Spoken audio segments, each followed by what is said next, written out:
We're doing a solo episode today on something that I don't really talk a lot about. If you follow me, you hear bits and pieces sprinkled in here and there about me living abroad. So I wanted to sit down and talk to you guys about what it's actually like to move abroad, what the impact to your life is. Because I think that we see on social media people doing European summer vacation, traveling here and there, and it all feels incredibly glamorous. It feels like, oh, this is just a fantasy. We're eat, pray, loving ourselves into this world of our lives could be different if we just changed where we were.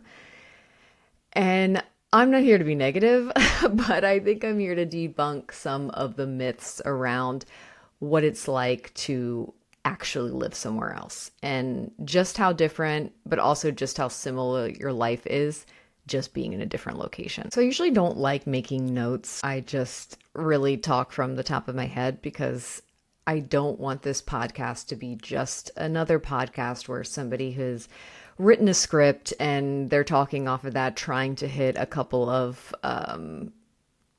viral buzzwords and points.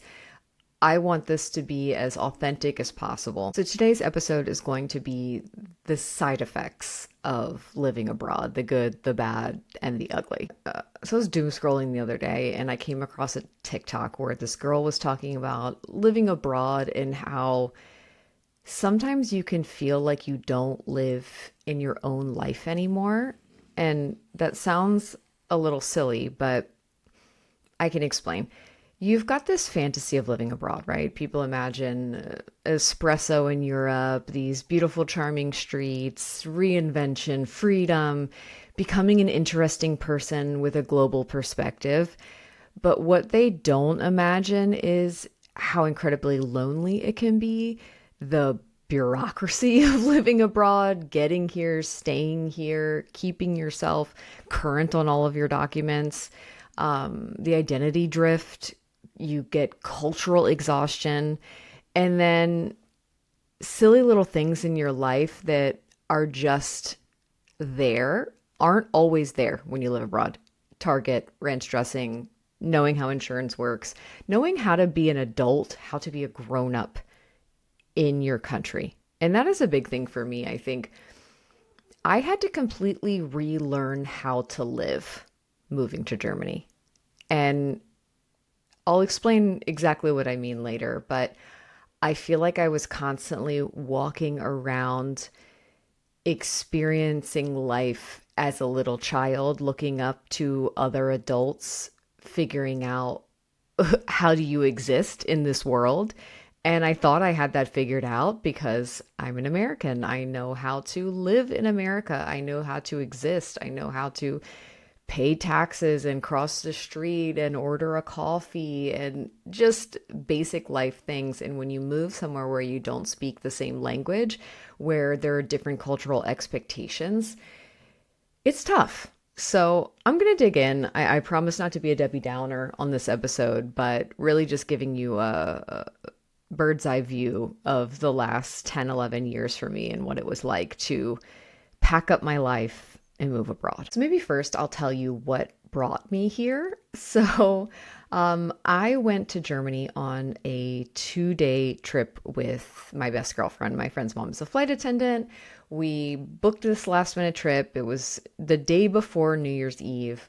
Long story short, I ended up meeting my husband in a little dive bar. There was just an instant connection. Came home, went back to visit him about 2 months later, and it was just divine intervention. Everywhere we went, there were signs from the universe letting us know, hey, idiots, this is for real. So, I mean, we saw a rainbow in the gardens of Versailles, a double rainbow on the top of the Eiffel Tower. We finally sat down and said, okay, well, we live 4,000 miles away from each other. Like, this can't possibly work. Boom, another rainbow appears in the sky. It was just a movie. And we said, okay, let's give it a try. So I had in my mind this idea after my boyfriend at the time, now husband, had offered for me to come over and live with him. I thought, okay, I'll do a year and then I'll convince him to move back to America. But to be honest, there wasn't a lot of forethought that went into the planning. I just was madly in love. I had just had a mastectomy. I was identity crisis, physical crisis. Everything in my world was just flipped upside down. And I've always been somebody who was very bold in the sense of I just said, okay, let's give it a go. So I gave it a go. We ended up moving to a smaller town, Wiesbaden, which is right outside of Frankfurt, Germany. And we were living in a 36 square meter apartment. And so for my American friends who don't know what a square meter is, okay, so we were living in about 380 square foot apartment. It was small. It was basically a 1.5 bedroom where we had the living space, combo kitchen, tiny little thing, one small bathroom with a little shower and a sink and a toilet, and then a bedroom where you could fit a twin bed, and then you had about 1 foot between the closet and the bed, and you could barely open the doors to get it open. So this was my first experience in living abroad. That's another thing, size differences. Oh my God, this could be a whole episode in and of itself. Not that I lived in some grand, expansive place before I moved, but I at least was living in a townhouse. I had some space. I grew up in a 100-acre farm. So moving to this 300 something square foot apartment was culture shock. I moved here. I had just had my mastectomy, so there was a lot of recovery, a lot of just managing my physical self, and then also doing that now in this foreign place. And I started noticing right away the things that were different and the things that were going to be a bit of a struggle. And I think it went both ways, where it was things that I didn't know and then things that my husband didn't know that I didn't know. So one day he was at work. He had taken the car and he's like, oh, we'll just hop on the bus and head over. And I said, I've never ridden in a public bus before. And I mean, maybe this is just not living in a city thing, but I'm like, okay, how hard can it be? So I walked down to the bus stop. I'm trying to look at the timeline of when the bus is going to be. And it's not, okay, at 9:45 it comes. It was :15, :20. And some of you guys are probably really laughing at me listening to this. Like, of course, that means every hour it's coming on that hour 15, that hour 20. But for me, I had never looked at a schedule like that before, so I just didn't know how to do it. And, my husband's looking at me like, are you an idiot? Like, I've been taking the bus since I was 5 years old, but when you just haven't experienced it, it's not the way that your brain works. You're not looking at it the same way. I'm like, this looks like a foreign language. And it was a foreign language to me. So that was another thing. Just getting around and existing. And thank God in Germany, I would say most relatively educated people speak the language, right? And speak English. So I had a cheat code to life.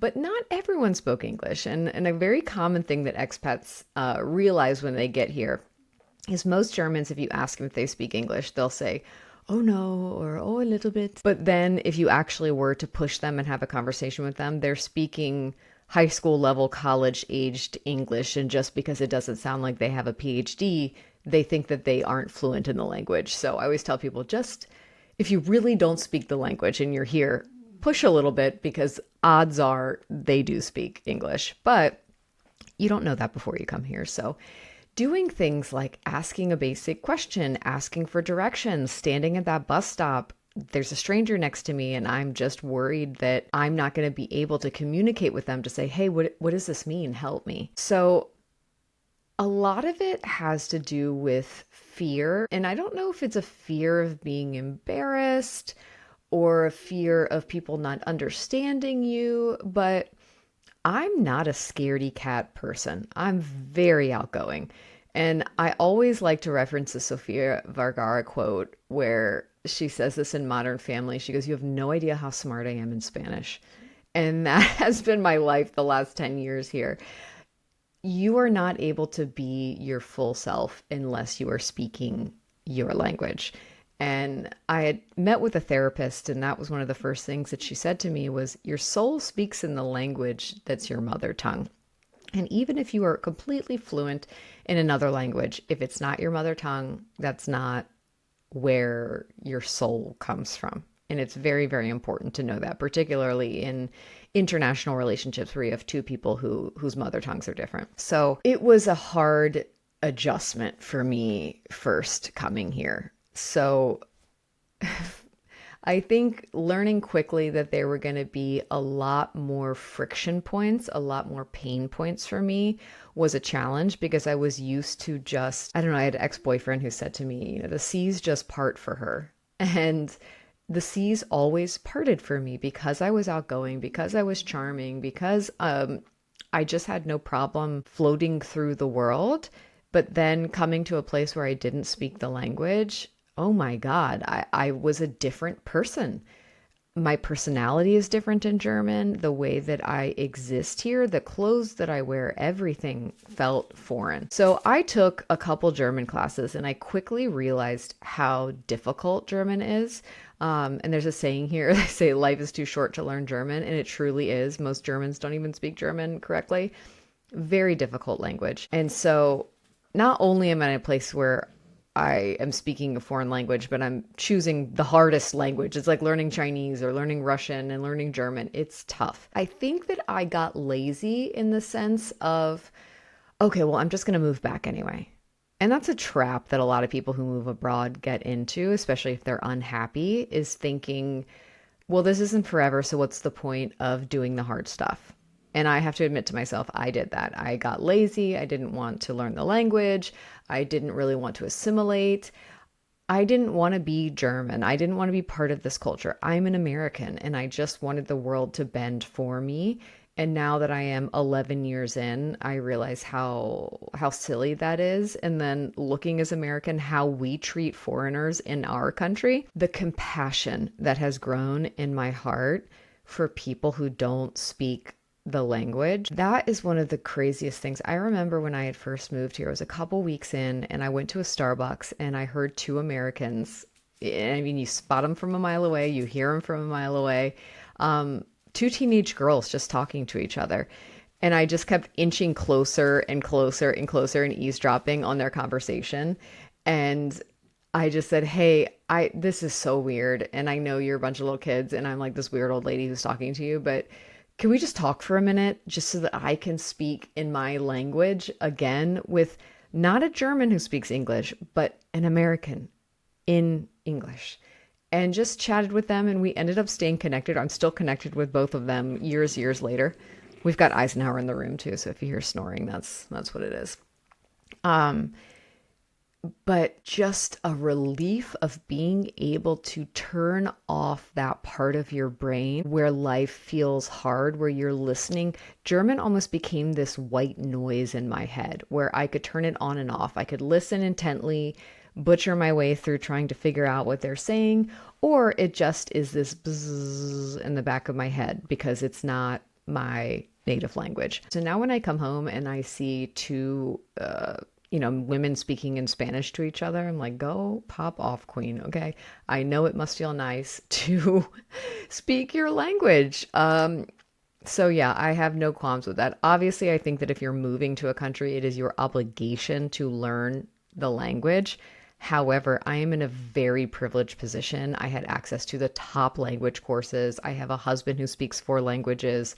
I had every opportunity in the world and it was still incredibly difficult. So I can't imagine what it's like to immigrate to another country, no resources, no time, no nothing, and then learn how to speak a language. It's hard. So, that was something that was really, really difficult, like off the jump for me, is realizing that was going to be my reality. And that continues to be my reality because I have not done the work to become completely fluent in German. Now I can have a conversation, I can go in, I can order at a restaurant. But I still feel like I'm butchering my way through conversation.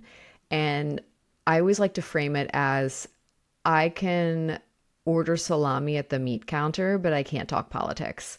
And it's very important for me to be able to communicate. And so I felt a lot of loneliness here around not being able to communicate. And since having children and seeing them communicate, one, I don't want them to have a secret language with their dad. So it's lit a fire under my ass. Two, I also don't want to be half of an adult in front of them to ask them to translate things for me. I need to be able to exist in this world that I have chosen. And by chosen, I mean I have not pushed to go elsewhere. So that is a choice in and of itself.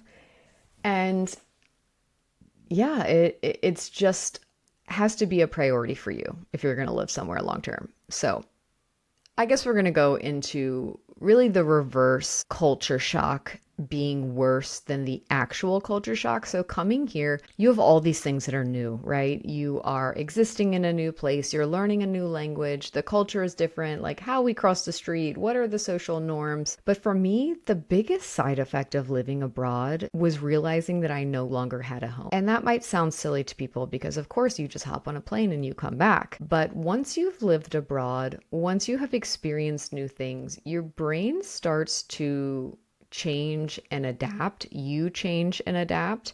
And the longer you stay somewhere, your country is changing without you, whether you like it or not, whether that's the political landscape, cultural landscape, friends move away, people get married, they have children. It it is changing.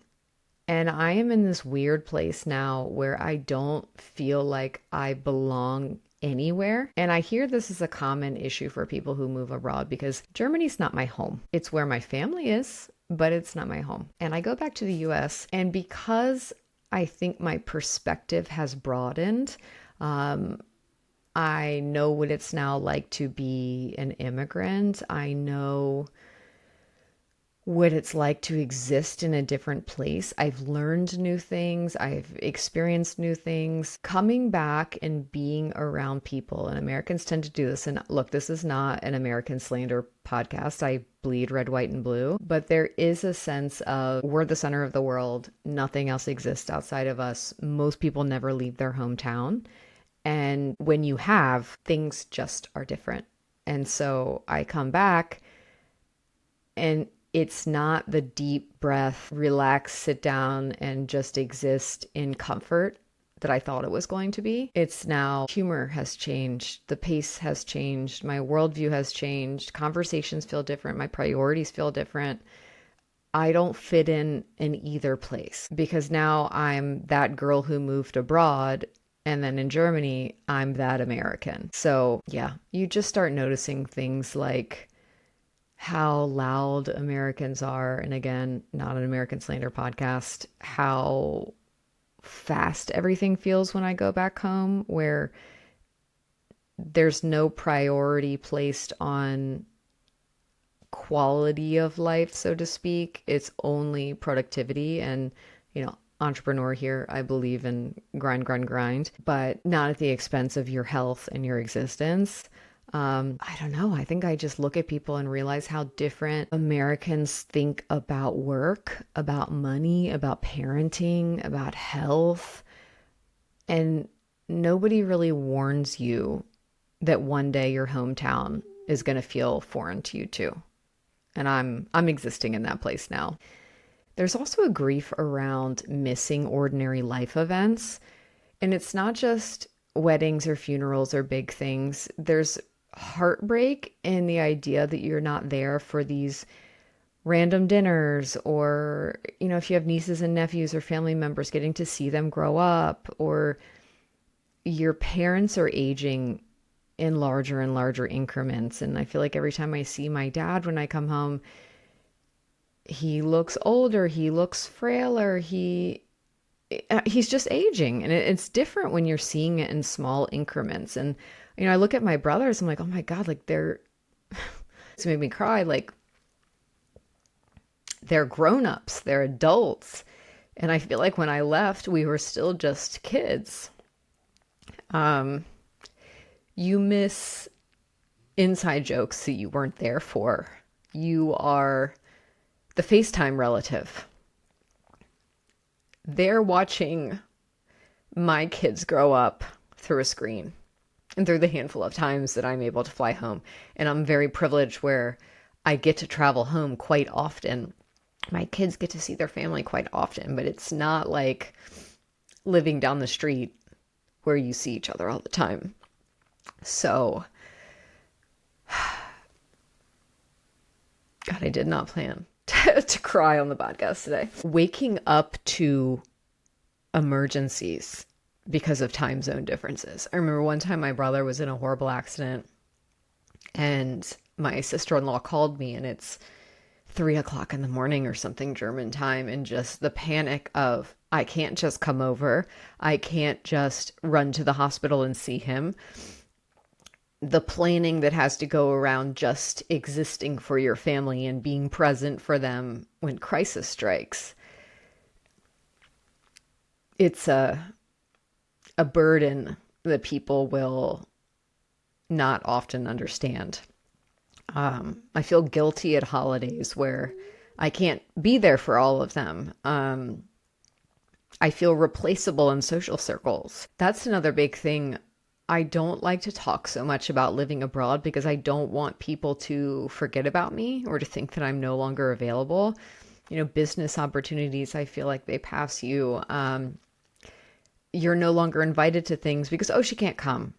And so I feel like I'm always having to remind people, like, please invite me. I'll come. I will come. So that's hard. That's hard. And you don't miss the big moments as much as you miss being woven into people's everyday life. And you're no longer woven into their everyday life when you live somewhere else.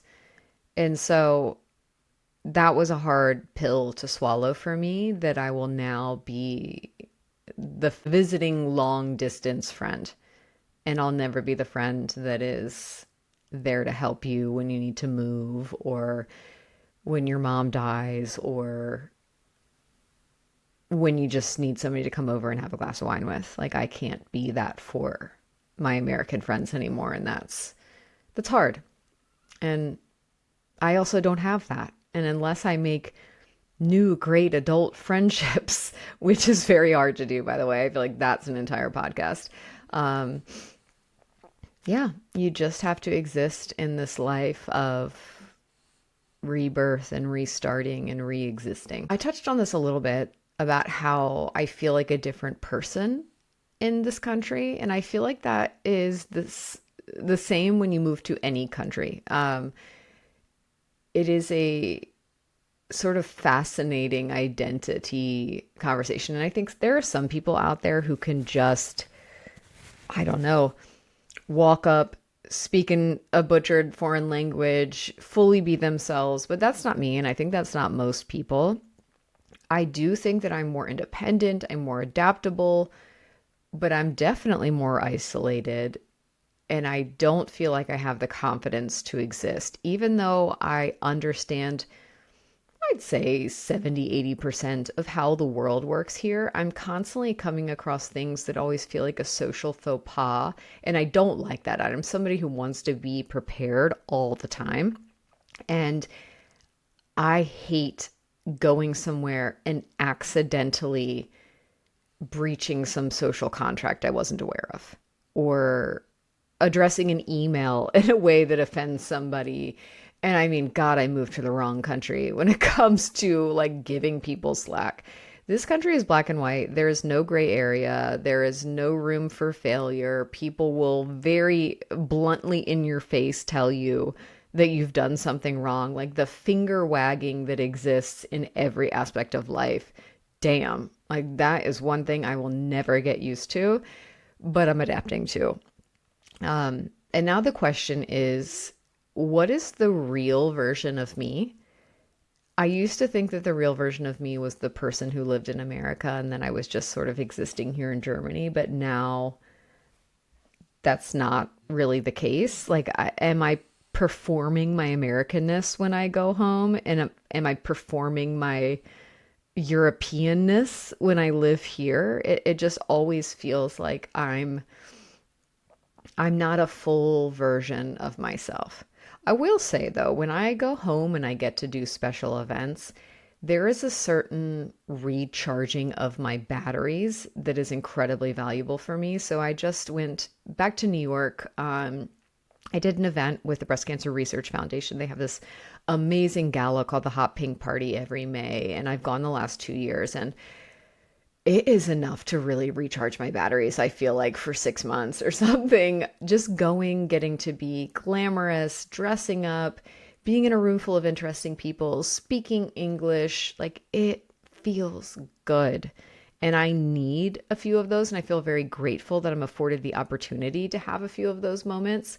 Um, but the conversation still always comes back to what's it like living abroad, and I never just get to be a normal person there anymore. You're a circus performer.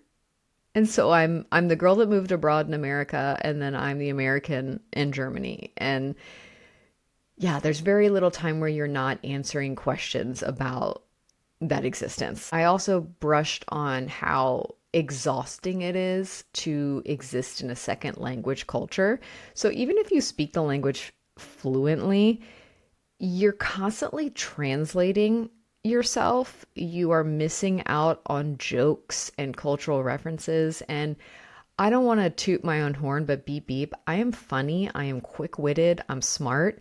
And I am none of those things in German. And so that is very hard. And it goes back to the Sofia Vergara quote. I'm like, God, you have no idea how smart I am in English. Like, if we could just do it. And then even again, most people will switch to English for you here. And that I'm super grateful. When I'm in a room full of people and I'm the only English speaker, they will switch for me. I feel bad sometimes, but also I'm cracking little jokes, saying snarky little things, like being myself, and they don't get it. So it's not valuable here to be funny when people don't know the funny.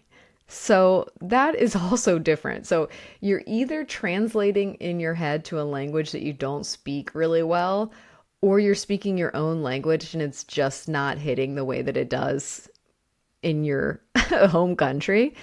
So I don't understand a lot of references. I'm always overthinking every interaction, and nothing ever feels automatic. And that's where the exhaustion comes in. When you have to be on all the time, it almost is like you are living in a war zone. And I know this is hyperbole. I know this sounds so over the top, but it is. There's a friction and a humming and a difficulty in everyday life that exists when nothing is automatic. I don't just get to turn my brain off. And I think the only time I do get to do that is when I'm with my husband. And I think it drives him crazy because he has to be the grown up at work. He's got to be the grown up at home. And then with me, I'm also expecting him to baby me. And I want to just follow blindly behind him and not look when I cross the street, not pay attention when I'm doing this. I don't want to drive anywhere because I'm just so exhausted from every other aspect of life. Like, I just want one time to not have to think. And that is, I would say, number one for me, most difficult thing about living abroad.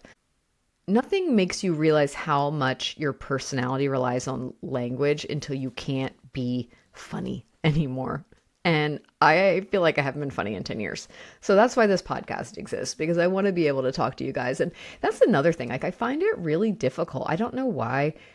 Anyone who knows me behind closed doors, I feel like I'm a very different person than I present myself online, because I'm constantly trying to, it's not be somebody else, but I'm trying to be a professional, and I'm not shooting from the hip the way that I do in my everyday life. And so maybe doing some more of these solo podcasts, that will come out more. So stand by. Another thing I wanted to talk about was the loneliness of having no default community. And I think this is something we're discussing a lot on social media when it comes to motherhood and how there's no village anymore. And that is particularly apparent when you live abroad. There's no one who knew you when you were younger. There's no one that remembers your history. Every friendship takes effort. Every friendship is new. Your support system becomes intentional instead of automatic. So there's planning around it. You're paying for your village. And these expat friendships can feel really intense because everyone is untethered. Everybody's homesick. Everybody knows that these friendships might be temporary. So it's hard to fully commit when you realize that somebody could just leave. And I've been really grateful here to have met, and this is funny. I feel like I have to do this whole episode on Bumble BFF.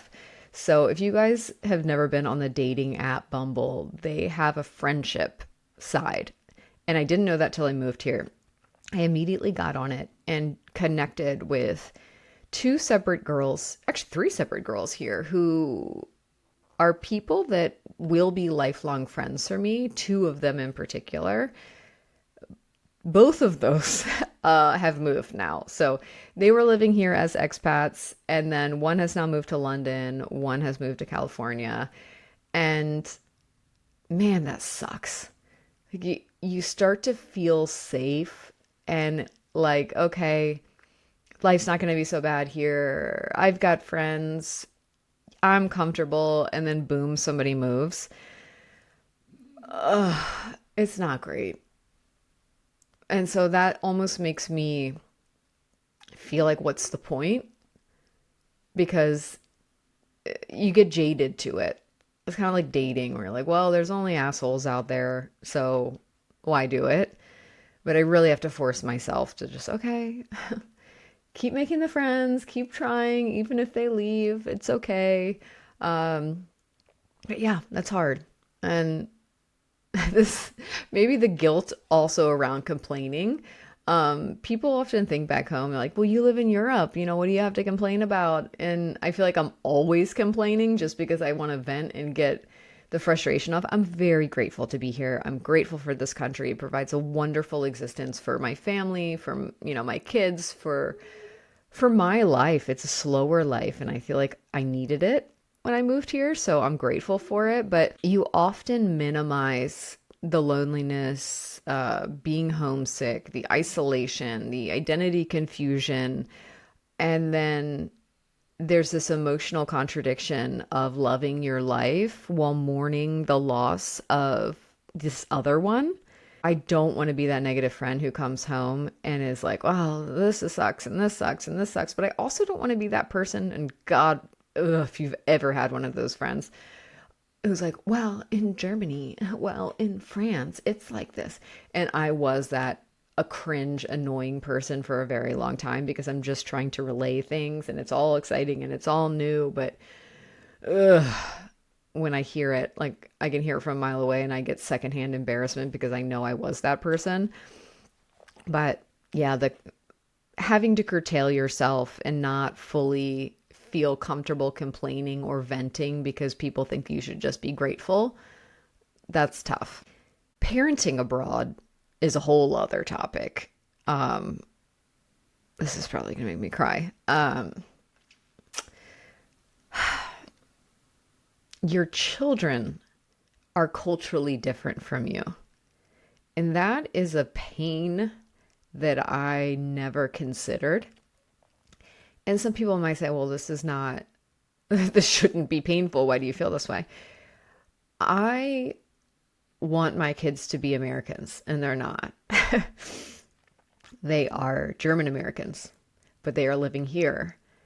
And they are growing up differently than I grew up. And the amount of things that we can relate to on a childhood existence is smaller. They didn't sing the same nursery rhymes. They're not celebrating the same holidays. They don't dress up for Halloween. There's no trick-or-treating. There's no 4th of July.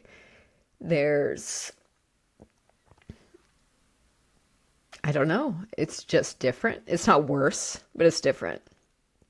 And so feeling like you're alone and isolated and the only thing you have really is your family, and then realizing how different your family is from you too, that's hard. Obviously, I'm not able to give them the same childhood traditions that I had. And I try, there are things that we sort of keep sacred that are bits of Americanness, but it's a lot of effort. And then there are things that I don't understand that they're growing up with. And I feel like a bad mom. I feel like a bad mom because I can't help them. I can't relate to them. I can't sing back the songs with them. So that's hard.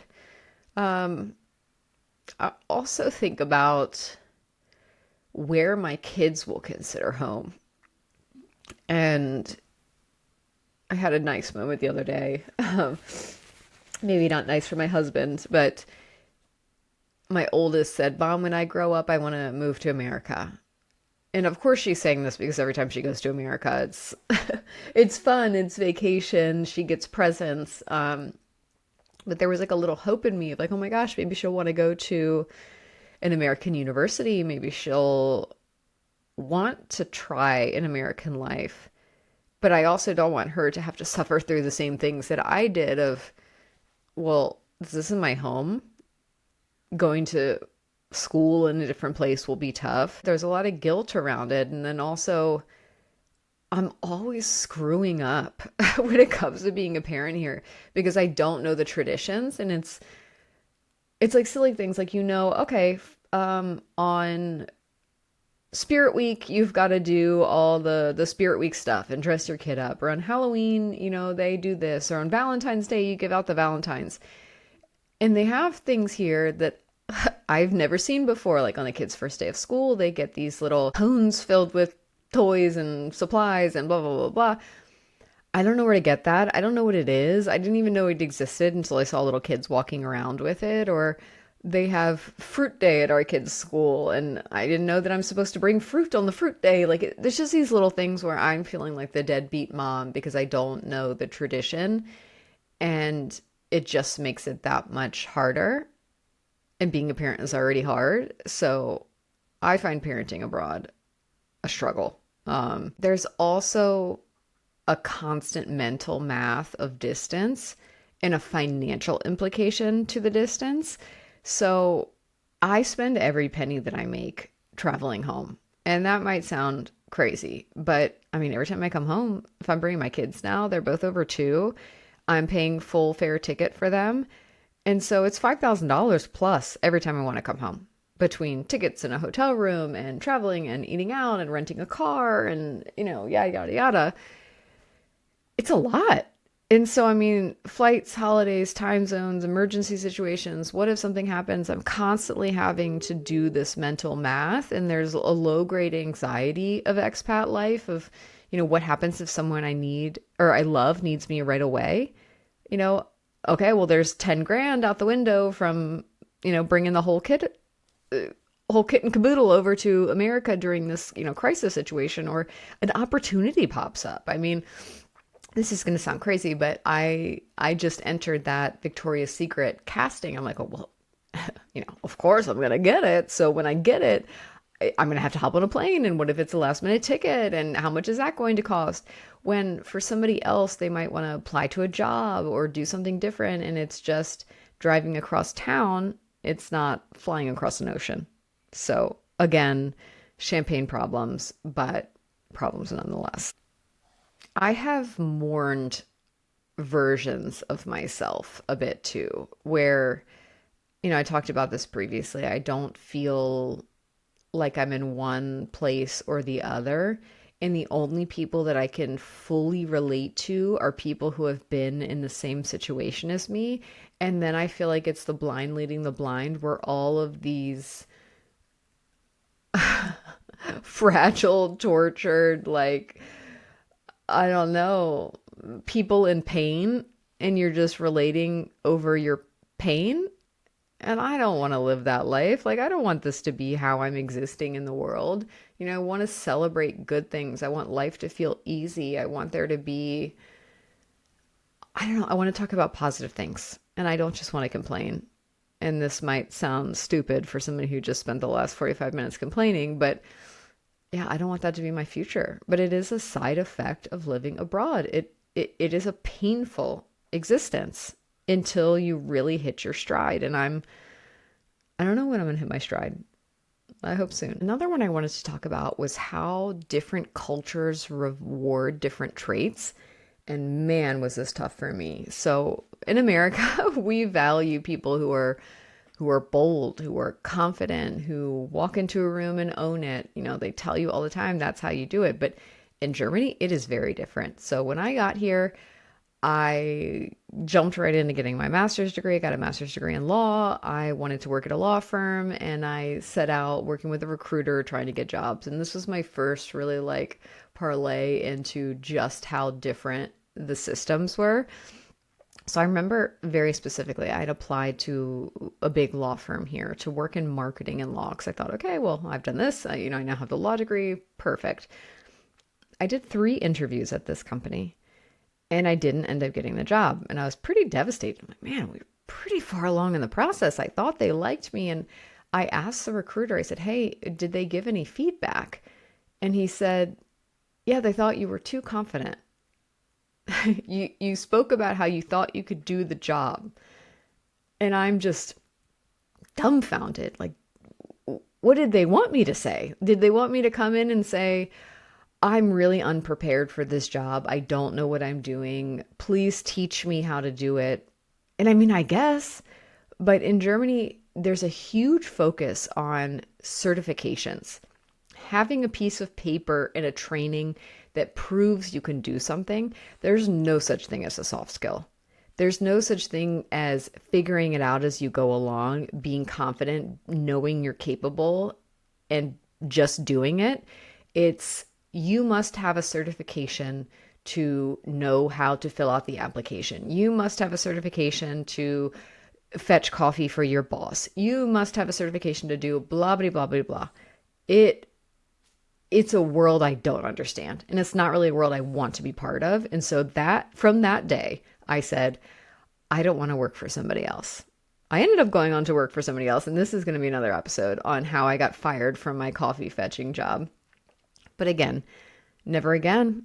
I will never be in a place where the traits that I value the most in myself are not valued. So I am stuck working for myself forever, but that's okay. But yeah, and I mean, networking, interviewing, friendships, dating, public speaking, all of these things that you thought you had down and mastered.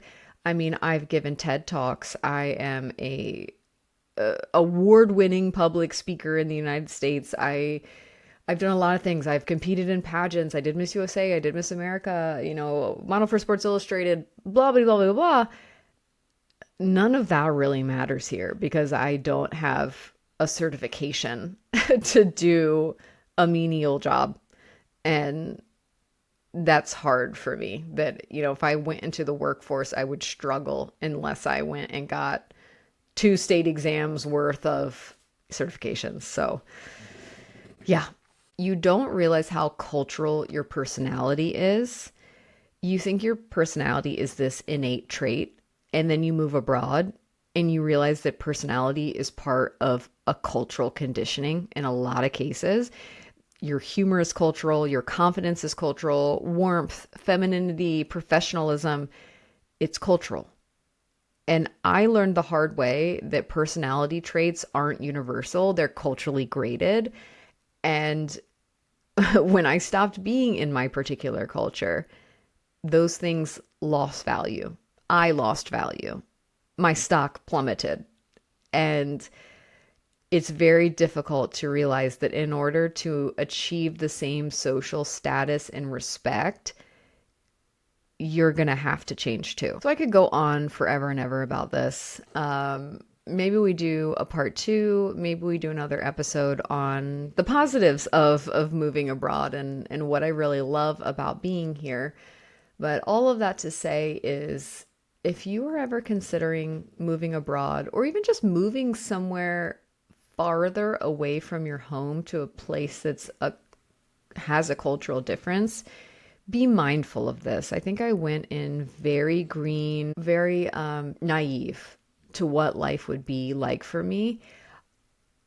I don't think I would change it because my worldview has expanded so much. I've learned so much. I've had to force myself out of the comfortable life that I was living. And I have lucky girl syndrome. I have lived a charmed, wonderful, magical life. I have been given so many opportunities. And living abroad shook me to my core. Every day I am doing something different. Every day I'm learning something different. And this dog, I think that's good for people. And I've been 100 different versions of myself since being here. And what's great about that is that I get to pick and choose who I want to be.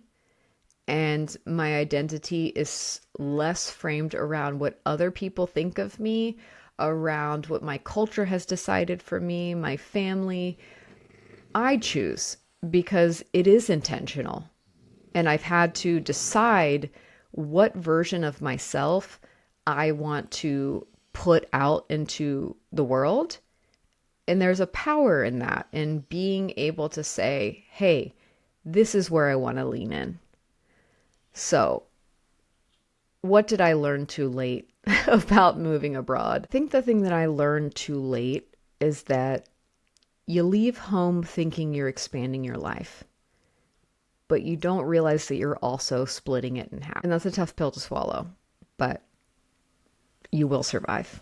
If I'm living proof of lean in, you can do it. If you guys have any questions about living abroad, slide in the DMs. I'm happy to answer. And thanks for always tuning in, hearing little snippets about my life. And yeah, I can't wait for what's next for me and what's next for Learn Too Late. So thanks for listening.